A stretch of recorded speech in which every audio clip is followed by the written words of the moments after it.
Përshëndetje të dashur miq, mirë se u rikthehet në Antena Televizion.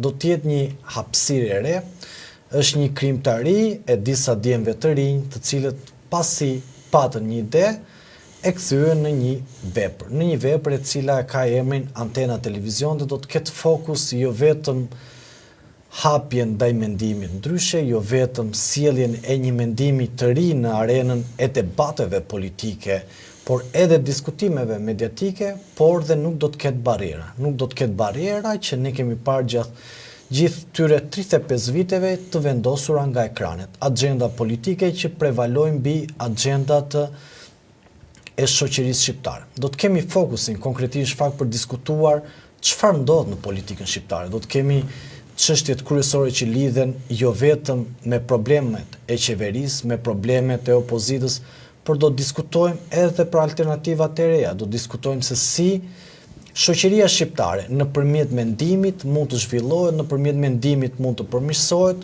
dhe nëpërmjet mendimit dhe zërave të rinj mund të sjellë një qasje ndryshe. Ky format dhe ky televizion është ideja e 3 djemve të rinj, mua Ermal Peçit, Anri Balës dhe Marsit Gupit. Gjithashtu dhe kam pasur që në ditët e mia të para mbështetjen e Sidi Hasanit, i cili unë e kam mik, por është edhe zë që është opozitar dhe artikulon, por ka qenë një prej njerëzve i cili në fakt më ka shtyrë drejt kësaj iniciative. Pra në gjithë këtë qasje ne kemi zgjedhur pikërisht datën 1 maj për ta bërë puntatën tonë të parë. Po zgjatëm pak për të bërë një përmbledhje që pse zgjodhëm 1 maj. Kjo jo nuk lidhet vetëm me datën e punëtorëve, por lidhet edhe me filozofin ton, që me punë mund të arrihet gjithçka dhe ne duam që shoqëria shqiptare ta përvetësoj punën, të përvetësoj idenë e pronës, të përvetësoj idenë e tregut dhe sipërmarrjes. Këtu unë me Sidi nanojmë më shumë, por edhe Anëri, duke qenë se është i njëjtës ide, por mund të kemi mendime ndryshe ideologjie, kemi këtë qasje dhe këtë do dua në fakt të diskutojmë dhe të prekim sot në krahun tim të djathtë. Kam Anëri Balën, cilin e kam shumë për zemër. Anëri, kënaqësi. Faleminderit për ftesën në televizionin tuaj të ri. Jo, kjo është e jona, domethënë, kështu që nuk mund të ta diskutojmë kështu. Dhe në krahun tim të majt, por që duhet të ishte në të djathtë për mendësi, për ideologji, edhe për sipërmarrje dhe për protagonizmin që ka vetë, kam përsëri mikun tim Sidi Hasanin, cilin e kam edhe mik familje, siç kam edhe Anërin. Sidi, përshëndetje vëlla. Përshëndetje Ermal, përshëndetje gjithë teleshikuesve, përshëndetje Anëri, domethënë duhet të them 2 fjalë të zemre, 2 fjalë sinqerta. Tashmë këtu është formësuar ndjersa mundi, talenti, kreativiteti i 3 djemve të rinj, shumë të talentuar, të cilët unë e di në vetë të parë se sa risje, kalvar, sfidash, problemesh që janë vetë në botën e sipërmarrjes, por edhe më specifike, edhe më intensive në realitetin shqiptar, kanë kaluar që jeni ju të 3 për ta frymëzuar dhe për t'i dhënë jetë dhe shpirt këtij projekti dhe këtij udhëtimi tuaj.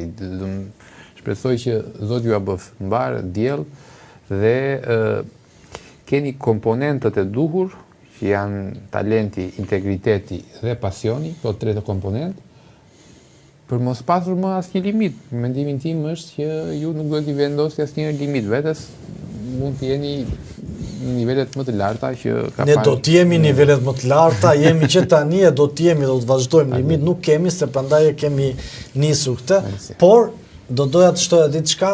Unë falenderoj edhe të gjithë njerëzit cilët bashkëpunuan, ofruan ndihmën e tyre në përgatitje teknike dhe skenike të gjithë hapësirës tonë, dhe tashmë secili prej tyre e din shumë mirë, edhe nuk po përmend emra, por e din shumë mirë që unë i vlerësoj jashmase. Kjo do të thoja me pak fjalë, është një televizion i cili ka lindur nga ideja, por ka lindur dhe nga uniteti në raportet reciproke që ngrihen mbi respekt, mirësi dhe një barazi që ndahet mes ides, por edhe sjelljes. Do doja ta nisja me Anën, duke qenë se e kam krahun tim djallë dhe mua më ha kraba djathas në disa momente. Anëri, politika, 1 maj, protesta jo, politika në periudhë fushate, si e ke parë këtë? Politika në periudhë fushate. Këto ditët besoj, ose të paktën, se ne gjithmonë e nisëm këtë projektin me idenë që ta kapnim të përpara zgjedhjeve, të kapnim, si thuash, atë fluksin apo interesin që mund të kishte opinioni publik për zgjedhjet e 11 majit në kontekstin ku ishim dhe ku jemi. Unë besoj se jemi fiks në kohën që kemi hapur këtë dritaren tonë të re, si thuash, për njerëz me integritet besoj që kemi edhe rrethin tonë shoqëror, po dhe për te asaj dhe profesional, që t'japi një mendim sa i përket hapësirës ose opinionit publik, të paktën një mendim të shëndetshëm rreth situatave të aktualitetit në vendin tonë. Kështu që në këtë kontekst besoj kemi bërë mirë që e kemi hapur për 1 maj këtë dritare, pra televizionin tonë të vogël dhe modest, por në kontekstin politik, besoj se jemi në kohën e dur, sepse raporti fushatës deri më tani ka qenë i vakët dhe unë besoj se interesi më i madh do jetë pas zgjedhjeve të 11 majit, se çfarë do ndodhi pas 11 majit, kryesisht me partitë politike, sesa para 11 majit. Pak a shumë në gjykimin tim ndoshta fati i këtyre zgjedhjeve është pak i përcaktuar për shkak të apatisë të partive opozitare për të sjell rotacionin politik. Kur them është i shënuar, e kam fjalën që momentalisht për shkak të fragmentarizimit të partive politike, sidomos atyre opozitarëve, nuk pa mundësi, po të shikojmë dhe gjitha shifra, nuk ka asnjë mundësi që të jemi optimist se mund të vi rotacioni politik ose të paktën të ketë një lloj përfaqësie më të madhe të elektoratit, të cilët nuk e mbështesin më sipërmarrjet e qeverisë, një qeverie për 12 vitesh. Në këtë kontekst, besoj se më të rëndësishme do jenë dinamikat pas zgjedhjeve të 11 majit sesa këto që ndodhen para zgjedhjeve. Kemi një lloj informacioni të vakët sa i përket edhe, për shembull, gjithmonë ka pas një shpresë se SPAK, për shembull, këto zgjedhje do reagonte sidomos për krimin zgjedhor. Por, shpresa ka lindur për shkak të disa opinione jo të sakta.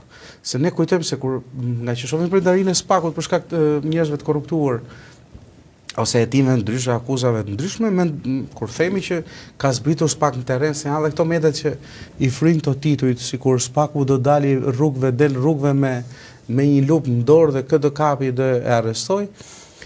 Besoj se SPAK është në cilësinë e prokurorie posaçme që do të nisi një hetim në bazën e kallëzimeve ndryshme nga partitë politike, pra ose nga zyrtarët e partisë politike, qoftë majtas, qoftë djathtas, se krimi zgjedhor nuk ka emër momentalisht, pavarësisht se besoj ose po të shohësh pjesën më të madhe të banaqeve që janë nëpër televizione, momentalisht po japin një gjyrim sikur ka një format për shitblerjen, po ndodh një furtunë, si thuash, në shitblerjen e votës tek elektorati nga ana e zyrtarëve të pushtetit, si thuash, qeveritarëve të Rama 3-shit, për të kapur Rama 4. Problemi është se unë nuk besoj se do ketë rezultate para zgjedhjeve 11 majit, edhe në ato që do jenë besoj normale, i kemi parë në çdo palë zgjedhje ku individ ndryshëm nga secila parti ose njerëz që nuk kanë përgjegjësi përpara ligjit dhe nuk e kuptojnë ligjin se çfarë deri ku ndalon liria jote, se këta deformimin e votës e kanë në themel. Besoj se nuk ka një parti sot që thuash që me majt apo vjedh votat, nuk thua dot as për opozitën që po vjedh votat, janë disa raste sporadike, të paktën me aq sa dim deri tani, që nuk t'japin një informacion mbi të gjerë për pretendimet që kanë partitë politike. Në këtë kontekst do të shohim më tepër. Në këtë kontekst duhet të shohim më tepër si e shikon. Ekonomia është në ngërç. 1 maj duhet ishte protest, nuk pam protest, madje shqiptarët e kanë zakon që për 1 maj dalin dhe festojnë me familjet.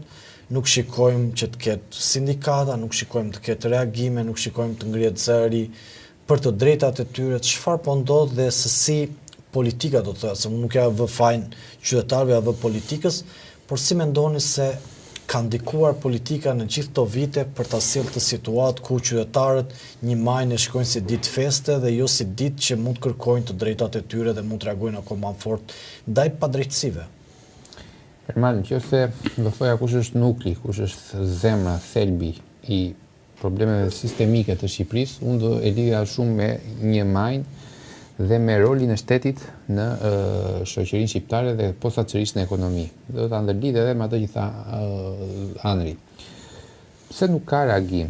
Sepse historia e Shqipërisë ndër dekada, por edhe historia postkomuniste, historia moderne, nëse do shkruaj me dy rresha, do ishte historia e një shteti i cili në mënyrë konstante dhe shumë agresive ka tentuar dhe ka tentuar me sukses të ndërhyrë në jetën e qytetarëve, të ndërhyrë në aktivitetin ekonomik të vendit. Gjithmonë më thonjë za me justifikimin për të pasur zhvillim, dhe në fakt nuk është se zhvillimi ka qenë konstant, i qëndrueshëm dhe genuin, organik, i lirë sipas dëshirave dhe talenteve të qytetarëve, por ka qenë gjithmonë i drejtuar nga shteti dhe nga qeveria. Në këtë mënyrë, jo vetëm që nuk është që është prekur ekonomia, por është prekur dhe nocioni i lirisë në këtë mënyrë. Dhe duke u prekur dhe nocioni i lirisë, normalisht nuk do kesh më as mbas lirisë ekonomike bien me radhë në mënyrë organike të gjithë liritë e tjera dhe liria e protestës. Në këtë kontekst, në një maj në Shqipëri, ku ke një deformim sistemik të lirisë ekonomike, nuk do të ka se si ky deformim sistemik, pra shteti që është roli kryesor që ka zhvilluar gjithë ekonominë dhe që ka drejtuar ajo, udhëzuar, dirigjuar ajo ekonominë, nuk mundet paradoksalisht të kemi dhe një lev që të jetë kundër kësaj që të jenë punëtorët. Absolutisht jo.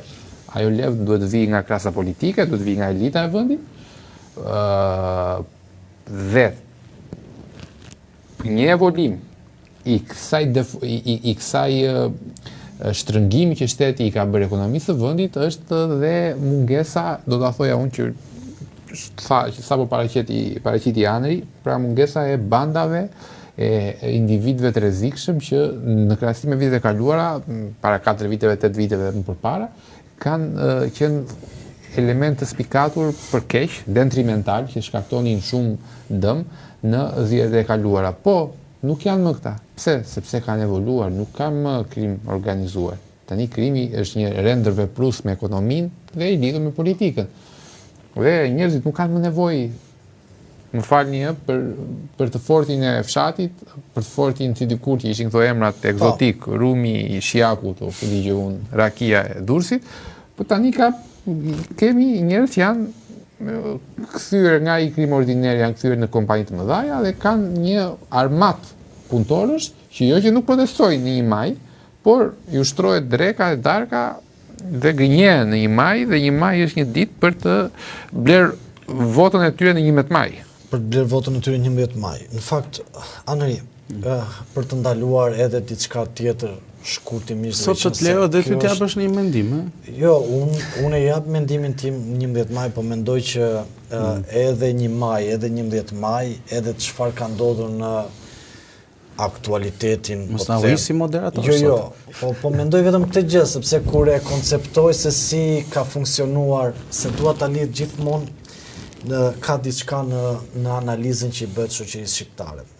1 maj është festuar në Shqipëri sepse 50 vite këshuja induktoi Enver Hoxha, edhe shqiptarët mendonin që kjo ka qenë një festë e cila duhet të shtroheshe, madje mbaj mend pamjet shkonin disa nga liçeni, tani e kanë hequr, shkojnë për këto agroturizmët edhe në vazhdim me sipër, por e kanë pas të induktuar nga sistemi totalitar, i cili e vriste mendimin ndryshe, e vriste reagimin dhe kërkonte unison. Gjë që ne 5 gishta nuk i kemi unison, por kjo ka qenë si pasojë e atij sistemi i cili ka qenë i egër me qytetarët e vet, se nuk është se i bënte gjë shteteve tjera. Ja, bënte është një sistem i cili është izolantrik dhe të keqen ja bëri Shqipërisë në fund ditës kur bën bilancin në planin makro. Nëse qëndrojmë mbi analizën që pse tashmë në Shqipëri është kjo situatë lidhet me klasën politike 35 vjeçare. Këta unë kam thënë shpesh herë, këta kanë shkatruar shtetin shqiptar për të ndërtuar pushtetin e tyre, bashkë me këta të fortët që thot Sidi, i cili lidhet drejt për drejt. Këta kanë bërë një zinxhir, një rrjet zinxhir, i cili ja kanë imponuar shqiptarëve të vetëm formë si formë revolte, e cila lidhet me emigracionin. Kjo ka qenë vetmja revolte shqiptare. Valur shkarkimi, sepse e kanë parë të pamundur, drejtësi s'ke pasur, polici të depolitizuar nuk e pasur, institucione depolitizuara nuk e pasur, dhe i futën atje në atë cepin e ringut shqiptarëve dhe vetëm klasa politike vetëm i godiste. Dikush tentonte të zbriste nga ringu dhe ikte, pra ishte fjala e emigrimit, dikush tjetër qëndronte aty dhe duronte, por vete një pikë që tashmë edhe me situatën dhe me mundësitë që shqiptarët kanë apo dhe me ato aftësi që kanë zgjedhur dhe të reagojnë. Dhe në këtë pikë që ndodh shoqëria shqiptare sot, ne i kemi vrarë shpresën, kur them ne klasa politike, se ne nuk i kemi bërë asgjë përveç se mundohemi që ta zëjmë atë shpresë, dhe një prej arsyeve që pse unë besoj tek shteti i së drejtës, dhe e theksoj shteti i së drejtës dhe jo shtet ligjor, se shtet ligjor ka pasur edhe Enver Hoxha, shtet diktatorial, por shteti i së drejtës lidhet me funksionin vetëm do duhet ja ulë zërin, asaj sepse dëgjohesh këtu, se ne e kemi shumë të ndjeshme çdo reagim, e cila lidhet drejt për drejt në fakt me faktin që në Shqipëri duhet vendoset drejtësia, por e theksoj mbi shtetin e së drejtës, duhet të ndryshoj uji i cili ka 35 vite që rin atë enën dhe është si njësoj si ajo paraja e cila po nuk qarkulloj infekton gjithë sistemin ekonomik, edhe uji po nuk qarkulloj vetëm qelbet dhe ndizet era dhe nuk prodhon asgjë. Dhe në këtë situatë në fakt që është sjell gjithë shoqëria shqiptare, klasa politike ja u ka vrarë shpresën, ju ka vrarë ëndrat dhe i ka lënë që të mbijetojnë. Dhe kur flitet për mbijetesë dhe kur flitet për një ekonomi shumë të dobët, flitet për një shtet që i cili nuk ka dinjitet, sepse nuk mund të kesh dot dhe një shtet shumë i varfër dhe krenar, nuk qëndrojnë paralelisht. Për te që është e bukur në romane apo në letërsi, kjo në praktik nuk ekziston. Që ti jesh një shtet krenar dhe me dinjitet dhe qytetarët të jenë me dinjitet, duhet ketë një ekonomi të fortë, duhet ketë një zgjedhje të pronës dhe liri, dhe duhet ta kuptojnë shqiptarët, e ka thënë Mitat Frashi këtë, se nuk po e them unë, Shqipëria do të zhvillohet kur shqiptarët të lidhen me tokën e tyre. Dhe kur them me tokën e tyre të kuptojnë vlerën e pronës, se çfarë vlerë ka prona, si investohet, si rritet çmimi dhe se si mund të hyjnë në marrëdhënie biznesi dhe që shteti të ndryshë sa më pak dhe të bëj dorën e fshehtë dhe jo të pengoj sipërmarrjen dhe të pengoj idetë inovative që kanë të rinjt apo edhe qytetarë të cilët, sepse ideja inovative nuk lidhet a je i ri apo je i vjetër, është ide dhe nuk do të ketë një moment që do të vi, por thjesht shteti duhet të suportojë sipërmarrjen sepse është e vetmja që e çan dhe e rikthen shoqërinë në sipërmarrje dhe në garë, dhe gara është ajo që e zhvillon një vend, dhe ky është optika ime. Nuk e di, do të kishte diçka tjetër anëri për të shtuar, duke qenë se kemi tani nuk do me puntatën e parë. Nëse ky është, të thash, projekti jon i parë pilot. Ideja është që do të ndalem më shumë, do kisha qef ndalem më shumë tek Të gacmoj, Andri? Po, sa të është një tezë që thuhet shumë nga kampi opozitar, nga një pjesë e kampi opozitar, që a mendoni ju, është një pyetje pak kompleksuese për atë që ju i drejtohet, a mendoni ju që rotacioni politik është urgjencë kombëtare, domosdoshmëri në Shqipëri? Është një pyetje që kam qef ta elaborojmë bashkë. Po, rotacioni politik. Gjithë rotacionet politike janë të shëndetshme, për shkak se e vendos në mos rotacioni minimalisht, unë besoj se nuk jemi as në pozitat ku opozita e vendos në pozitë apo në situatë pune pushtetin që shuqen të kontekst. Më duket rotacioni politik më duket më shumë i shëndetshëm. Problemi është se te ne kemi një kështu kaos politik. Situata është, gjykimi tim është krejt e paqartë. Unë nuk besoj, me fjalë, pjesa më e madhe e shqiptarëve nuk e din minimalisht sot se pse duhet të shkojnë në votime. Nuk kanë një arsye pse do të shkojnë në votime. A do të shkojnë, pra, se gjithmonë unë i përmbajmë pjesës se dikush të votosh për një parti është interes. Pra, ti shef një program, ke interesat e tua si biznes, si familjar, si rrogtar, për arsimi, shëndetësinë apo në rastin konkret ne shkojmë votojmë pa asnjë lloj. Unë nuk besoj po dalësh në rrugë sot bësh një sondazhi më të vogël, ti pyes orë më fal. Çfarë premton PS, çfarë premton PD, çfarë premtojnë partitë e vogla, dini gjë.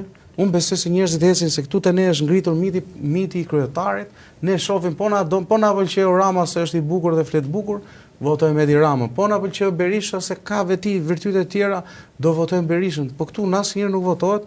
Ore te xhepi si jeu, zotëri. Kur shkon atje te shtëpia si e ke tavolinën, e ke bosh apo plot? Jo të kërcet. Kërcet. Jo edhe monedhen dhe kërcasin të neqet të për shtëpia, kupton? Kështu që në këtë kontekst, unë besoj se shqiptarët, edhe unë kam bërë një njëjtin gabim, unë besoj se duhet të shohim përtej asaj dashurisë, idealizmi që kemi për liderët partijak, duhet të shohim më shumë të interesi personal, kur them personal e kam të familjar, se si duhet të ecin çfarë gjëra, kështu që në këtë kontekst, por prap, gjithmonë po të shikojmë edhe sondazhet, po të shikosh gjitha sondazhet ose edhe strategjia, or si ka mundësi, për shembull që s'ka kuptuar Berisha, për shembull gjithë osit me ty e kam, si ka mundësi për shembull që Berisha nuk e ka kuptuar që në gjithë fushatën, po le të shajmë, s'ka problem se. E kemi bërë, jemi te ky orari që lejohet. Jo, dhe ti ka shetik, ora është 10. Ideja është si ka mundësi që një parti opozitare e nxjerr debatin prap, me fjalë, e din që Partia Demokratike u fragmentarizu se erdhi Berisha. Pra u rithemelimi, arritën ta merrin partinë ashtu si e morën, normali di më mirë se sa ne. Dhe kur erdhi puna, prap e mbajnë debatin Berisha apo Rama. Po të shikosh debati publik që bëhet është a do votojmë Berishën? Tu mund të ndërjum, po mund. Po, për të ty. Jo. Ku luftën e kanë të humbur aty se kanë provuar e drejt. Dhe për të dhënë një përgjigje dhe unë asaj pyetjes që a është emergjencë kombëtare rotacioni politik. Po. Do ja përgjigje me një devizë, nuk ka gënjeshtër më të madhe se gjysmë të vërtetat. Dhe në këtë kontekst ta kontekstualizoj është që nuk ka gënjeshtër më të madhe se të thuash që nëse ikën Rama dhe vjen Berisha, ne shpëtojmë nga një emergjencë kombëtare. Jo, emergjencë kombëtare është ndrimi i sistemit politik, dhe sistemit ekonomik, dhe sistemit social, dhe sistemit akademik, gjitha me radhë, po derivojnë nga sistemi politik. Jo ndrimi partijak, jo ndrimi i xhepave. Dhe pse zoti Berisha dhe njerëzit e tij e mbajnë ende fokusin, dhe kjo i konvenion dhe i vetë shumë mirë Partisë Socialiste, që ta mbajë fokusin te bufi kënetës, me beteja e vjetër e filmi stërpar tashmë Rama Berisha. Jo, kush janë kauzat e zotit Berisha që do të rrëzoj Ramën? Ka kauzën e korrupsionit e para. Tani ka lider opozite 13 vite në opozit që bën një kontratë $260.000 në muaj. Sa para, 6 milion e gjysmë dollar në 2 vite. Sa para duhet kesh për të harxuar për një kontratë të tillë në Amerikë, lobimi? Sa likuiditet, sa fuqi paguese duhet kesh? Jo, nuk është ai problemi. Dikush është si të më falë që ndërpret, po tani si është puna. Unë gjithmonë kam thënë edhe për studio kur dal që familja Berisha ka paguar 550 pound në Angli. Në Angli. Po i ka paguar nga xhepi i tyre. Nga xhepi. Tani kur erdhi puna për këto të tjera $6 milion që nuk janë paguar, janë dhënë parat e para, kësaj e para, por që shuma ajo është kur erdhi puna për demokratët, pra për parat e demokratëve që të paguajnë $6 milion, unë se morë vesh deri 11 maj e heq dot në ngratën Berisha? Nuk e heq. Statuti e përcakton se nëse sfiton duhet të japi dorëheqjen, atëherë pse po paguajnë këto lekët për Berishën? Ç'është ky entitet po? Ç'është ky entitet politik? Kjo po do që paguën lek në një individ. Në të ardhmen, për një individ që nuk do të jetë më sipas ligjit të partisë. Pikërisht sepse kjo është një plashkë e tij. Është një vegël e tij, një instrument i tij për të mbrojtur pasurinë e tij. Dhe prandaj kjo ai kontrast me Ramën në korrupsion nuk bën dot. Absolutisht që nuk bën dot. Përkundrazi, Rama ka zgjedhur e ka përzgjedhur me kujdes që ai të jetë përballë tij bashkë me Ilir Metën, që të ngjajë gjithmonë më mirë dhe më i pastër ose më pak i pist se sa ata në korrupsion. Të marrim në botën kuptimore, në programore, në ofertën që ai jep. Ai jep ofertë për pensionet. Atë ka rritjen e pagave dhe rritjen e pensioneve. E ka ndjekur Ramën me vëmendje, si ndjek të gjitha këto debatet politike të këtyre liderëve dhe kur flas më shumë nga çdo gjë, flasin faktet. Zotë Berisha e ka pasur 8 vitet e fundit 2005-2013 qeveri. Sa ka qenë pensioni mesatar në qytet? 85 euro. As 100 s'ka qenë, as 90.000 lekë s'ka qenë. Është mbi 178 euro sot. Po ta heqim deduktojmë nga inflacioni, është minimalisht 40 euro më shumë nga ç'a ishte. Pra po ta heqim dhe inflacionin vjetor të këtyre 12 viteve. Aty e mund Rama. Sa ishte paga minimale, paga mesatare në kohën e Berishës? Diku te 360 euro. Sot ka valur po vetë te 860 e 900 euro. Paga mesatare. Pra, po ta marrim në këtë kontekst. Gjithmonë fiton Rama, gjithmonë fiton që Partia Socialiste. Lidhjet me oligarkët, lidhjet me investor që ata quhen investor strategjik, lidhjet me shpërthimi që ka pasur turizmi, shpërthimi që ka pasur ndërtimi. Më mirë ka qenë në kohën e PS-s. Atëre, ti alternativë nuk mund të jesh alternativë pikërisht një alternativë e zbet e kësaj. Ti duhet të ndryshosh ekonominë në mënyrë sistemike, në mënyrë sistemore, në mënyrë strukturale. Dhe ti nëse sepse mbi këtë strukturë, të iki Rama, të vi Berisha, e kemi përgjigjen. Dhe nga qytetarët e kanë gjithmonë që zgjedhin Ramën, po dhe nga shifrat pra, që Rama ka pasur më shumë sukses mbi këtë strukturë. Dhe prandaj unë mendoj që i intereson status quo-s, Ramës dhe Berishës, që ta mbaj gjithmonë debatin dhe fokusin tek ato dy, te Rama dhe Berisha. Dakord, jam atë ka alternativë. Tani Berisha mbas zgjedhjeve 11 maj nëse fiton duhet të iki. A kush është interesi Berishës që të humb? Në sensin, për shembull, deri dje edhe unë e kam menduar, po sot po e mendoj çik më holl. Tani deri dje, okay, Berisha kënaqej me atë pjesën e vendit dytë, gjithmonë duke qenë në opozitë, se minimalisht to punët e tyre jo vetëm se i kanë Terezi, po edhe duke qenë në opozitë arrin ti Terezisin më i ferm sepse pak a shumë bashkëpunojnë, se këto i kemi parë si në ndërtim, si në biznese, si në tendera, po të njëjtët njerëz janë që i marrin, po të njëjtët njerëz që kanë prestanome që i fitojnë, edhe ndërtojnë gradacella e pallate e shtëpia. Tani okay, jam dakord deri dje Berisha i interesonte vendi i dytë. Tani sot kam një pikë pyetje, ore si ka mundësi që ky njeriu me pas 11 maj duhet largohet sepse statuti i partisë dhe ky si dashnor i kushtetutës që thot shpesh jam dashnor dhe i thar i kushtetutës, tani edhe statuti i partisë është kushtetuta e partisë. Kështu që në këtë kontekst, nëse ai do të humbë, duhet të largohet. Si ka mundësi që këtij të intereson sërish vendi i dytë? Dhe pse mban peng Partinë Demokratike, qoftë edhe 4 vite të ardhshme, dhe nuk i jep asnjë lloj mundësie, pra dikush që e fragmentarizoi partinë, jo vetëm që s'po e mobilizon, as nuk e bashkoi, se po të marrim gjithë faktorët e tjerë për partive të reja apo të vogla në kontekstet ku jemi, që nuk janë as me Berishën as Ramën, ka një lloj mbështetje deri diku motivuese ose që po të ishin bashkë to partime ose me një koalicion pas zgjedhor e cënonin ose e bënin më fragjil, si thuash, më të pushtetin e Ramës. Në qoftë se mund të bëj një ndërhyrje në atë analizë që po bën Aneri. Para se të vinte zoti Berisha dhe kur u rikthyen Partinë Demokratike, Partia Demokratike akoma nuk ishte marrë çarjen e madhe, skizmën. Tha do ta bashkoj Partinë Demokratike, mori dhe Agron Shehajin pranë vetes dhe Agron Shehaj iku, sepse po marrim që zoti Basha dhe zoti Alibe kishin ndarë divizën e tyre politike. Pra, edhe një që e kishte pranë vetes ju largua. Në anën tjetër tha që për 6 muaj do rrëzoj zotin Rama, as nuk e kish afruar ta rrëzoj. Në anën tjetër ne nuk kemi një bilanc pozitiv sepse në zgjedhjet bashkiake ai humbi edhe qytetin ku ka lindur, Tropojën, që ishte një njollë politike për të shumë e madhe, humbi Kuksin, Shkodrën. Por po të marr Tropojën sepse kur njeriu humb kështjellën e vet aty është edhe më problematik. Gjithashtu shikojmë që krijojnë skizma, krijojnë çarje edhe me primaret, përsëri u krijuan. krijojnë fabula të cilat rrëzojnë histori që këta i fabrikojnë në opinionin publik. Por ditën vetëm diçka, Andrej, në politikë askush nuk ta fal pushtetin. Neve nuk na vjen mirë, ne mbase mund mendojmë ndryshe, por edhe zoti Berisha do duhet e kuptoj edhe sistemi që është ngritur, por do duhet ketë betejë, do duhet ketë forcë, do duhet ketë reagim nga qytetarët, do duhet ketë reagim nga aktorët politik, sepse në përgjithësi aktorët politik më njanohen dhe pastaj thonë ai është i keqi, por nuk mjafton. Në qoftë se ai është i keqi, ti bëu i miri, po bëu me akte, jo me fjalë, se me fjalë flasim dhe ne, por ne nuk kemi politikan.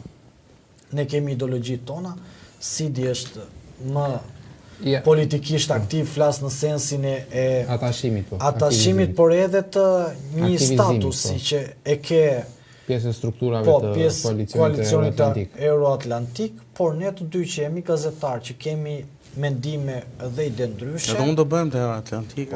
Po vazhdova kështu me 2 Euroatlantik. Me 2 ta kam thënë na. Çështja është tani do të jap një kam dëshirë të jap një përgjigje. Se Euroatlantizmi është filozofi, problemi është filozofi, pak fjalë e madhe, me thënë drejtën, se ajo është një qasje. Një nocion politik, se filozofi vjen ai tjetri Marsit Gupi edhe flet pastaj për Athinën. Pyetja jote ishte shumë e bukur edhe shumë e thellë, domethënë ka substancë dhe del për drejtë. Pse zoti Berisha, pra po e përsëris për publikun, pse zoti Berisha si intereson vendi i dytë e nuk i intereson fitoria? Kush është alternativa? Pse duhet të ishte në fitore zoti Berisha? Si do arrijë, si do ishte rruga? Mbi 2 shtylla. Shtylla e parë duhet të krijohej një shtet i të drejtës, të përkrahej pa asnjë lloj masë shtrënguese drejtësia dhe pa asnjë lloj frike drejtësia. Dhe e dyta do duhej që atë që e thash në fjalë pak më të gjata më parë, që rolin e shtetit si motori i ekonomisë, si babai i ekonomisë, pra monopolin e ekonomisë e ka shteti, do duhej që ta ndrojë, pra mos jetë ai alternative Ramës, po të ketë një parti politike e cila do thotë që shko, unë nuk do marr shumë rol në ekonomi, po do jem thjesht lehtësuese, mekanizma lehtësues, garantues në ekonomi. Çfarë do të thënë kjo për zotin Berisha? Kjo do të thënë që nuk do ketë zemrën e Luanit, thelin e Luanit në paratë ekonomisë shqiptare, dhe do jetë vulnerabël, do kishte prekshmëri dhe goditje nga drejtësia, po të ishte alternativ euroatlantike, moderne, e Ramës. Nuk intereson, po e dyta kush është? E dyta është vendi dytë, opozit, status quo, nuk merr ti pjesën e madhe të tenderave dhe të leve të ndërtimit, po merr pjesën e i dyti. Nuk merr spektrin më të madh të pushtetit, ama i ke imunitet politik dhe imunitet penal. Pra, mbi këto 2 alternativa, që i ka zoti Berisha, mbasi intereson më mirë të jetë vendi i dytë në këtë sistem, se sa vendi i parë në një shtet të drejtës, ku roli i kryeministrit nuk është më ai roli i mbretit të ekonomisë që qarkullon gjithçka. Madje edhe në ethosin e tij që e shpreh në verbin e narrativën e tij politike, ai pra personaliteti politik i tij thotë unë do ta bëj ekonominë, thotë, dhe në premtimet, unë do ta zhvilloj ekonominë. Nuk thot kur që unë do lehtësoj që ju ta zhvilloni ekonominë. Pra, zoti Berisha e ka të ngulitur këtë vesh, vjen nga një shkollë e sistemit monist, komunist, ku është ekonomi e planifikuar, ku planifikohet në zyrat e shtetit dhe zbatohet në terren, dhe është për te ADN-s të tij kjo. Kështu që prandaj zoti Berisha nuk është se e zgjedh mos të mundi Edi Ramën, por nuk e mundot Edi Ramën sepse është i ngjashëm i tij dhe nuk bën dot kontrast ndaj tij. Kjo është në fakt është pak për e sigurt kur e diskuton, por gjithashtu në fakt unë do doja të falenderoja miqtë e mi, se tani unë i kam shok të arrit nga mëngjesi deri në darkë, ndaj mendime ndryshme, po këtë nuk e mohoj dot. Do doja të falenderoja secilin prej jush që na u bashkua në këtë nisëm, ja u thash arsye në fillim dhe nuk do t'i përsëri, por të jeni të sigurt që do t'jemi çdo ditë për të analizuar zhvillimin e ngjarjeve më të fundit, do t'jemi çdo ditë për të sjellë një qasje të re, do t'jemi çdo ditë për të përcjellë informacionin e fundit, do të mundohemi të kemi një qasje që dhe ju ta përçoni zërin tuaj nëpërmjet kësaj studio, nëpërmjet këtij ekrani dhe nëpërmjet antena televizion. Gjithashtu do t'jeni me emisionin tim i cili do të titullohet Sinjal nga Ermal Peçi, e cila lidhet me një sinjal që unë dua t'i jap dhe një mesazh që duhet përçoj gjithmonë nga kjo studio. Do të kemi një sër emisione të cilat do të kenë fokusin zhvillimet politike, do të ketë fokusin zërin tuaj për të dëgjuar, do të ketë fokus aktualitetin, marrëdhënie diplomatike, çfarë ndodh në botë, çfarë ndodh në rajon, por të keni një gjë të sigurt. Mund dalim dhe nga korniza, mund bëjmë dhe çik sportin e Ne sport do bëjmë, por mund të bëjmë edhe art, prandaj do të ketë një sër formatesh, nuk do të jemi vetëm ne, do të ketë edhe njerëz cilët kanë potencial, njerëz cilët kanë ide, kanë mendim dhe kanë dëshirë për të sjellë një qasje ndryshe. Ne do të mundohemi të jemi një hapësirë, të jemi një antenë ku përçohet sinjali jon në çdo televizion shqiptar, në çdo derë shqiptare, në çdo telefon shqiptar, do të jemi edhe në YouTube. Punë ditësh do të jemi, kështu që do të kërkojmë edhe ndihmën tuaj që na bëni sa më shumë subscribe, por me ato do t'ja ulodh pak veshët sepse unë këtë format zgjedh që të komunikoj drejt për drejt me ju, të lexoj mendimet tuaja, të flas me ju, të bisedoj me ju, por të dëgjojmë dhe mendimet e analizëve ekspertëve, të cilët ne do t'i ftojmë me kënaqësi sepse kjo do të jetë një hapësirë e cila nuk do të ketë barriera mendimi, konceptimi, por do të ketë etik. Atë nuk e toleroj që mos të ketë etik sepse ne komunikojmë me ju, ju drejtojmë juve dhe duhet të sjellim një mendim ndryshe.